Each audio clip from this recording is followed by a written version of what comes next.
Okay, I'm going to try to make this video short, but what I'm doing here is I'm going to do a video on how I mark out the tenon, or what we call the stretcher that's going to go along in the box. So here what I'm doing is I've got the piece of wood I'm going to use for the stretcher up against the box, and I'm using a knife to mark it. And once I get the mark where I want, I'll run my knife across there to get a little mark on the board. Then I'll look at it again, make sure it's set.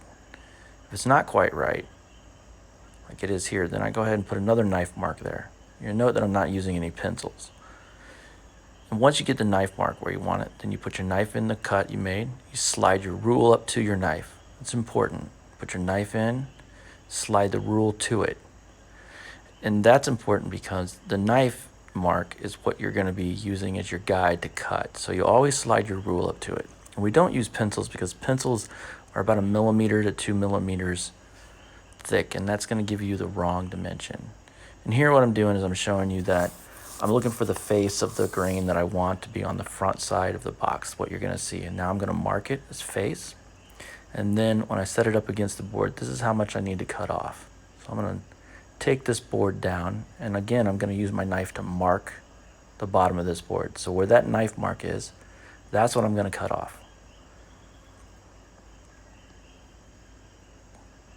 So I've cut off that section, and now what I'm doing is I'm squaring up this board that we just marked up, and I'm going to make it perfectly square.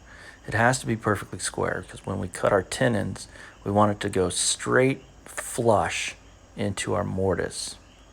So I'm going to square it up with my plane, make sure it's nice and square, and to check it, I'm going to use my rule, and I'm going to run my rule up and down the wood, and if I see any light, then I know it's not square. So I'll use the plane again, but here it was pretty square, so I'm good with it. And now you can see it's flush. So here what I'm going to do is I'm going to mark left side and the right side, and I'm using a pencil here to mark it. Then I'm going to bang out, take out the other dovetail on the casing, and make sure it's flush up against that one. Now that it's flush, I'm ready to go ahead and start marking. And when we mark, the most important thing to do is, this is a marking gauge I'm using, it's got a little cutter on the side, is you always put the base of the marking gauge against the same side. So you'll see that I've rotated the piece of wood in my hand so that the base of the marking gauge is always up against the same side. I'm using what we call the face side. So every time I adjust the marking gauge and I go to make a new mark, I keep that brass base up against the same side of all the pieces. That way the marks are always identical. Another important thing about this is, as I mark these, I know I'm going to be using a chisel that's 3/8 inch wide to cut out my mortise hole. So I make sure that my marks, when I mark this, the mortise hole is 3/8 inch wide. That way I use one chisel all the way through. Now, I don't use a ruler typically, and that's because I've been doing it a bit, so I know about what 3/8 is.